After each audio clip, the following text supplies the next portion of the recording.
So without further ado, I would love to jump in, and I thank Elizabeth Johnson so much for joining us this morning, and let's get started. Thank you so much, Carrie. So the first ingredient that we're going to talk about today is something called CCF, and it is a tea made with 3 very digestive spices. They're actually cooling spices.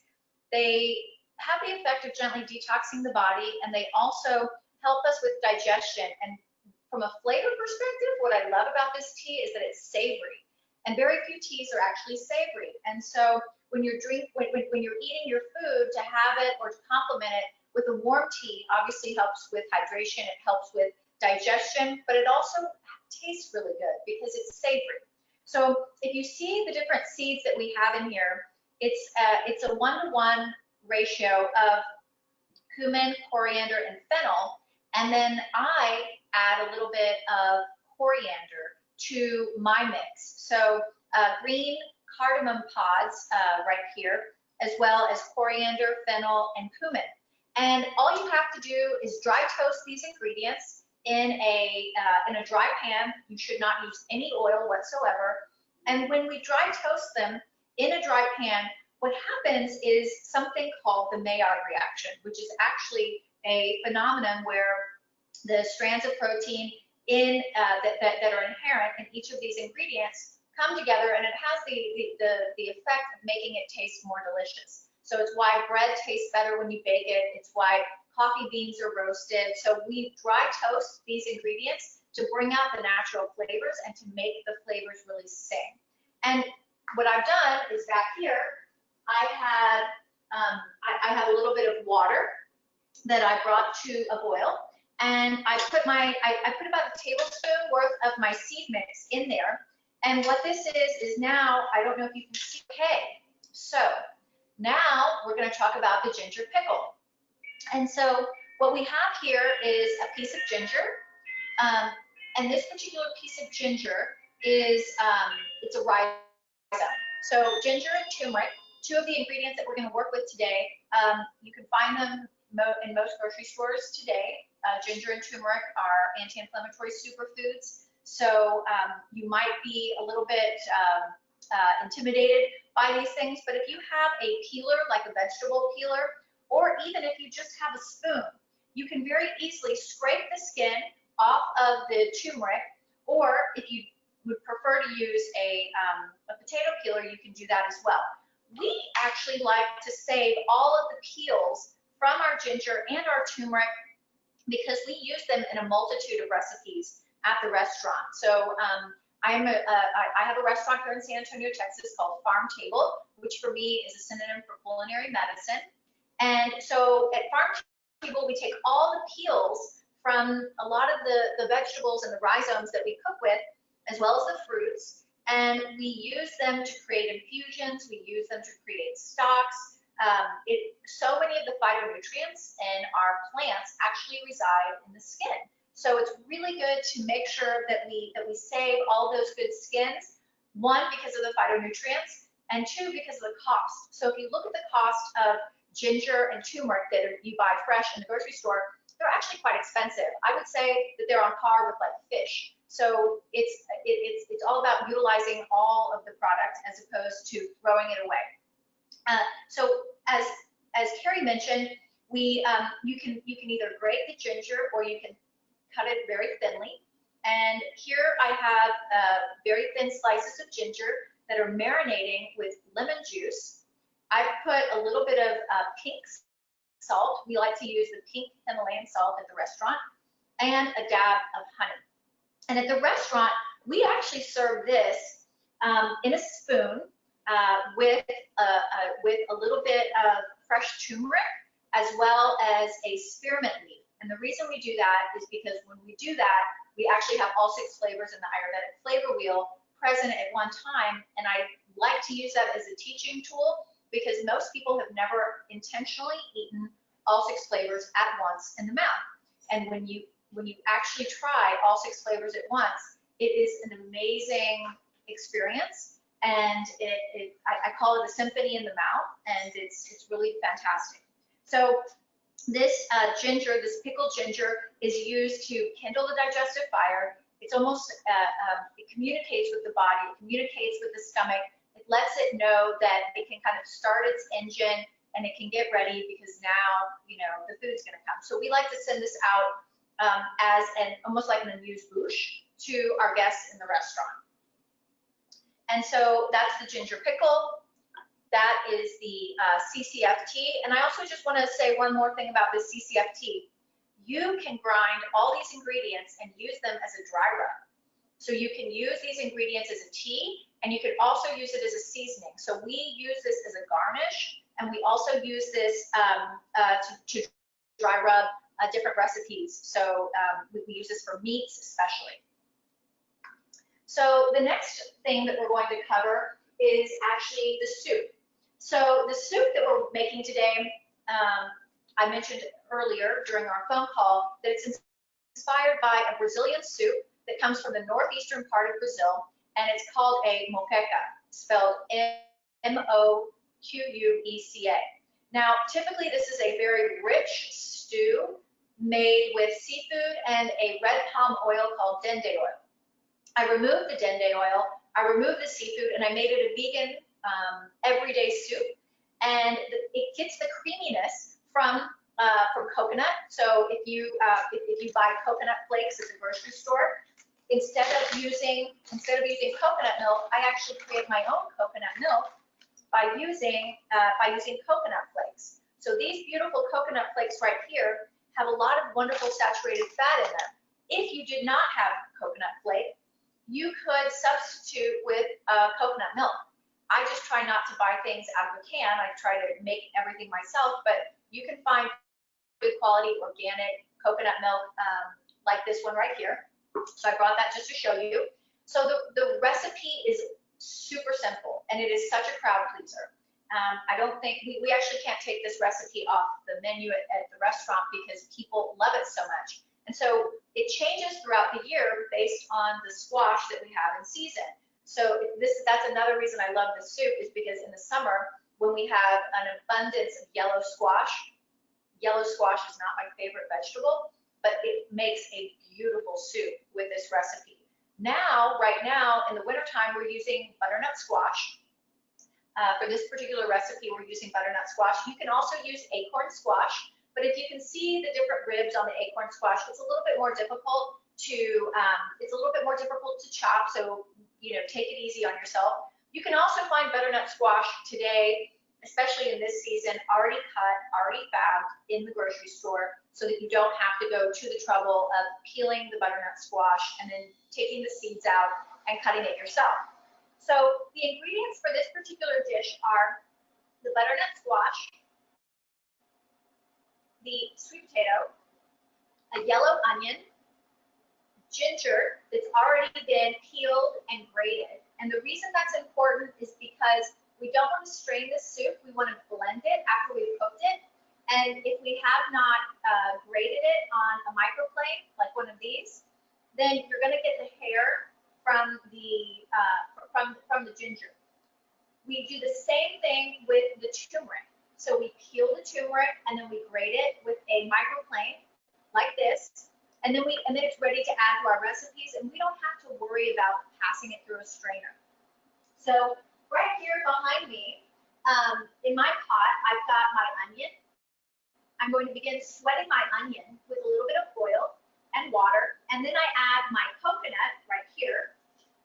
I'm going to add my coconut flake, as well as my turmeric. And the turmeric is going to give it a beautiful color, and my ginger. And again, this is it can be an everyday soup, or a little bit later we'll talk about how we can dress this soup up and make it something that you would even serve at your Thanksgiving table. So we're going to start sweating our onion in a little bit of coconut oil with our turmeric and our ginger.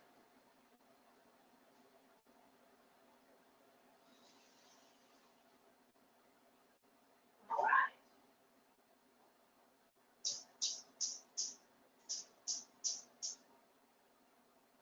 Now, the next thing that we can do is we can talk about what this would be like in an electric pressure cooker. So right now, this is the bowl of an electric pressure cooker. And An electric pressure cooker is actually very easy to use. You shouldn't be afraid to use it. I actually am far less afraid to use an electric pressure cooker than I am one on a gas stove that is a traditional pressure cooker. Why?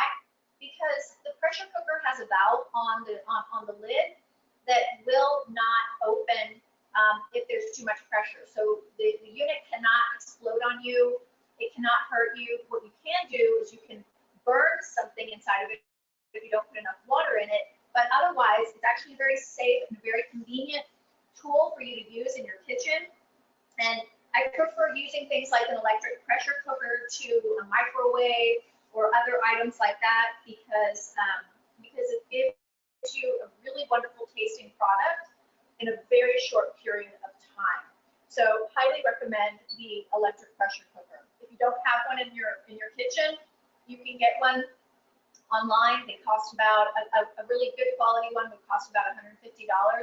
You can cook beans in it. You can cook rice. You can cook other grains like quinoa or oats or groats. You can cook just about anything in it. So the way that we would load everything into the pressure cooker is a little bit different. We would actually put all of our ingredients into the electric pressure cooker. We would set it on pressure cook for a specific period of time. And then when it finishes cooking, which is typically about 8 to 10 minutes, we would allow the steam valve to release. And then we would open it up, and then we would transfer all the ingredients from our electric pressure cooker to a blender. And then we would be very careful about blending. So while the soup is hot, because you're going to get a better consistency when it's hot. So once you've done that, you have this beautiful soup. So this soup right here is already blended, and it has a beautiful, beautiful yellow color. So that turmeric that we added really accentuated the color of the natural color of our butternut squash, as well as our sweet potato. And so now what I can do is a little bit in just a few minutes we will plate this. We will put this into a bowl, and then I like to garnish with something like pepita seeds. So if you've never heard of pepita seeds, these are the seeds that come inside the pumpkin. So I'm a big proponent of garnishing with ingredients that are relevant to the actual ingredients that we cooked with. And so if we would have opened up our butternut squash and scraped out the seeds, we would have obviously, we could have gone to the trouble of drying them and toasting them in the oven. But you can buy just regular green pepita seeds, pumpkin seeds, and then dry toast them in the oven without any oil whatsoever. Again, that same principle of the Maillard reaction is present here.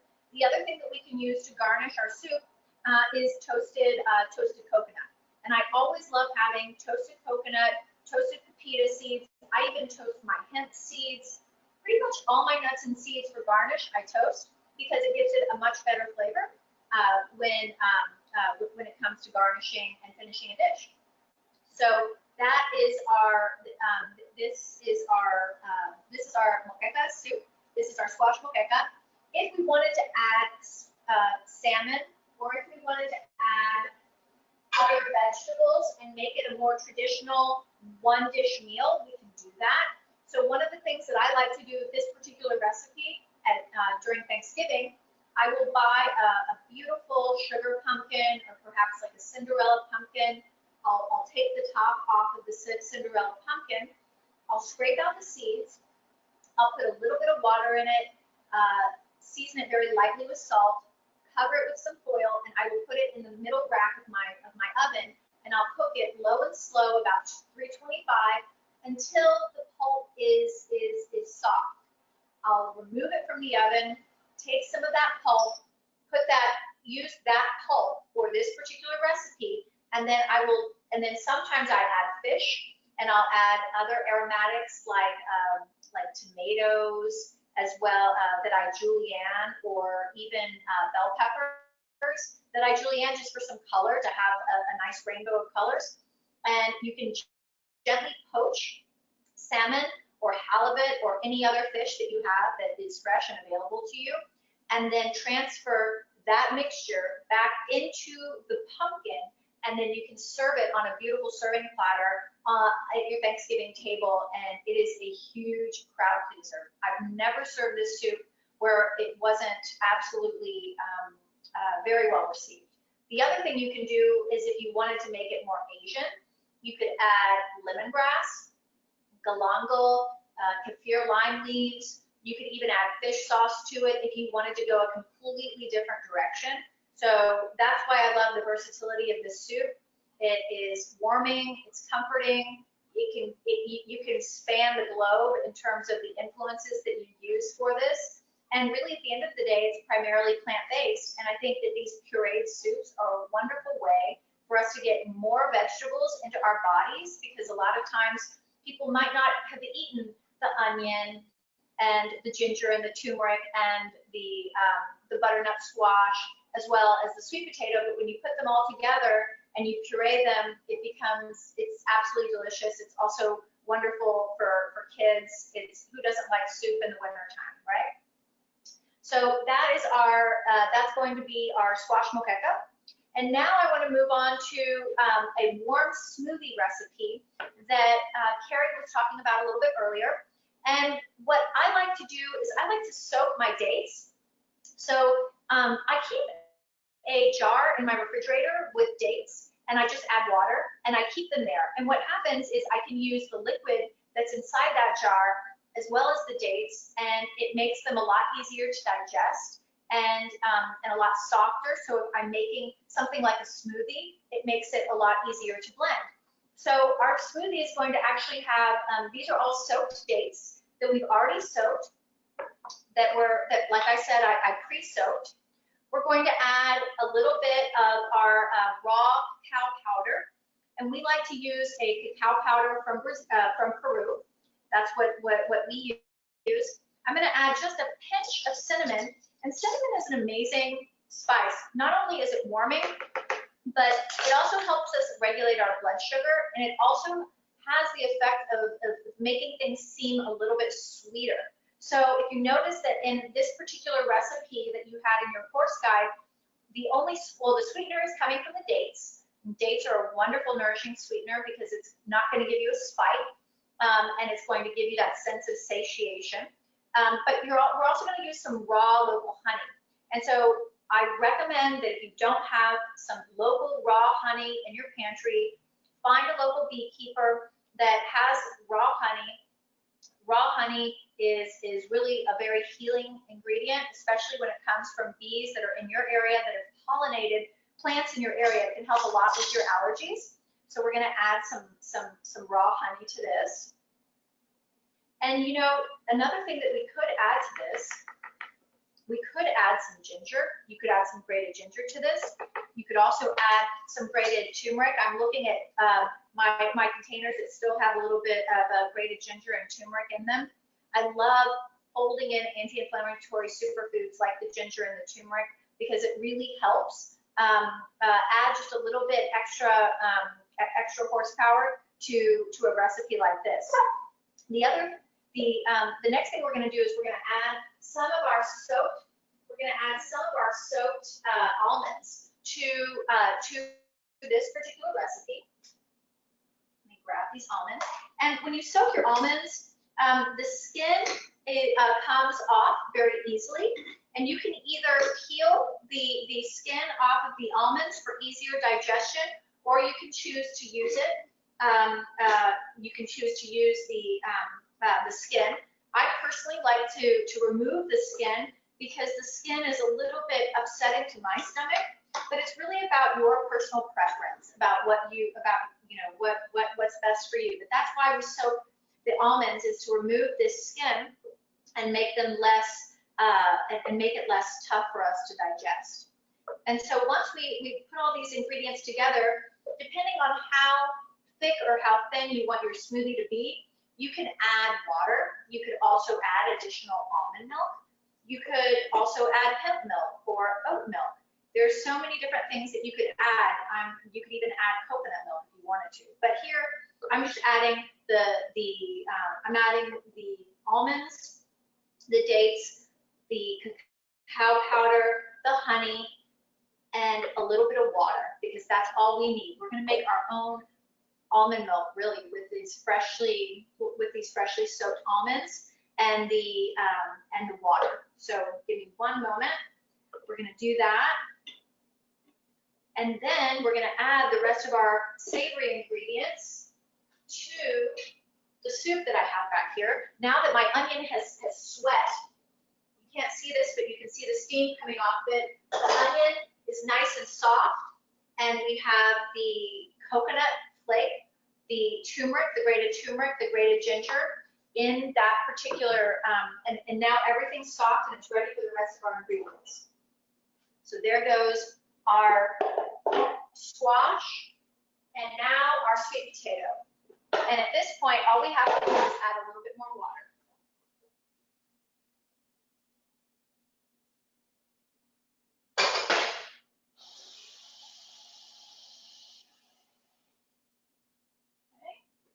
Put that back on.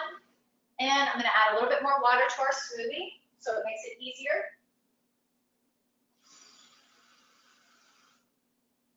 Okay. And if you'll give me just a moment, I'm going to blend this and I'll be right back.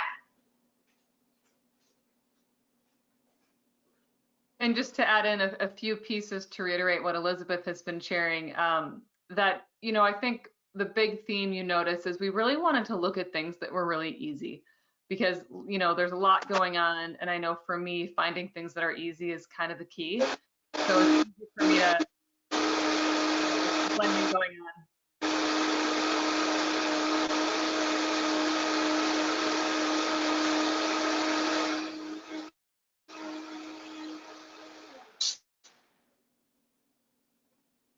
But you'll notice that, you know, the soup is easy. If you have an Instapot, it's really easy to throw everything in there. And I know for me, that's something I use on almost a daily basis, if not a weekly basis, just because it is, oh, that's beautiful. Okay, I'll let you keep sharing.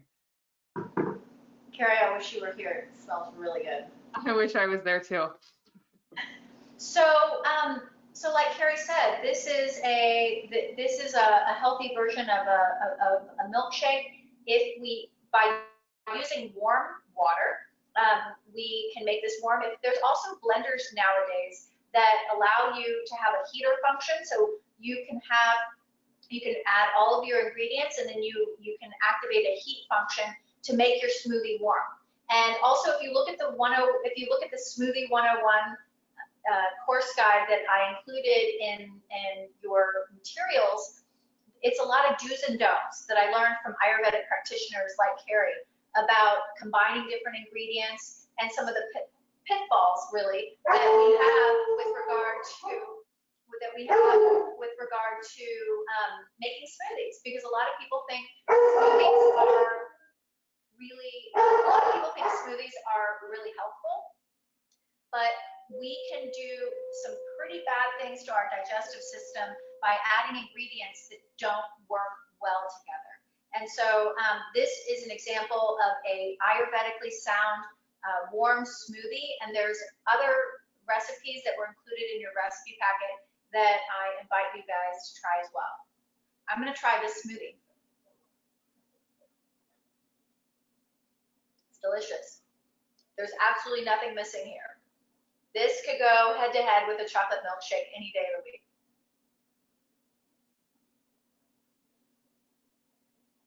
Delicious.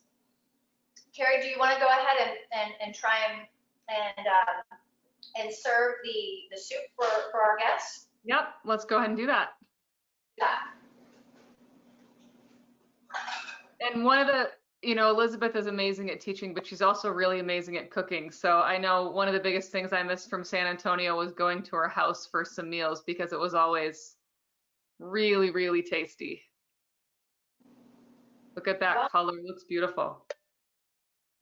Well, the other thing, Carrie, I like to say, and I think you can see the color here, we eat with our eyes. We eat with our eyes, we eat with our obviously with our mouths, our ears. It's multi-sensory. So the olfactory component, walking into our homes, smelling these nourishing smells, seeing these nourishing, vibrant colors, just it's addictive. It's amazing what your body starts craving when you start giving it very nourishing food. And this, I just put some of our pumpkin seeds onto our soup. Now I'm going to put a little bit of the coconut here, and this is going to be a absolutely nourishing meal. I love soups for breakfast. I love soups for dinner. Obviously, you can eat them for lunch, but sometimes if you're sick of your routine and you want to, change it up a little bit, and you have some of this soup that is left over from the previous day, you don't just have to eat soup for lunch or dinner. You can also eat it for breakfast. So I'm going to try this one too. I have the hard job here, Carrie. I get to eat everything. I know, that's the hard part for us. Delicious.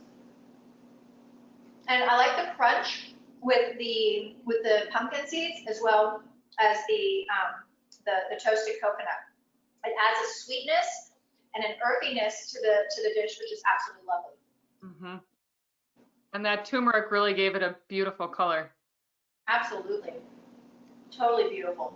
So there we go. We have our soup, we have our smoothie, we have our hot tea, and we have our ginger pickle. So these are 4 recipes that our viewers can put into play on a weekly basis. Very easy for them to replicate at home. Who's hungry? If you weren't cooking along, I know I am now inspired to go make some of these things myself. And I think the biggest key is just, it doesn't have to be hard. Cooking in a healthy way, I think sometimes we can be intimidated, but I know watching Elizabeth, she makes it look really easy, but a lot of these recipes really are easy. It's just understanding how they can work for you, how they can nourish you, how they can support you, and just feeling, really, really nourished and really, really vital. So I think that was a great way for us to look at things. Any last thoughts to share, Elizabeth? I think that I'm going to echo your sentiments on the fact that healthy food doesn't need to be intimidating. It doesn't need to be complicated. And really, at the end of the day, it is such a no-brainer. It's very inexpensive to do, and it is giving you an insurance policy on your health. So especially right now in the time of COVID, we understand what pre-existing conditions now means in terms of our susceptibility to COVID and this terrible situation that we're all dealing with in the world.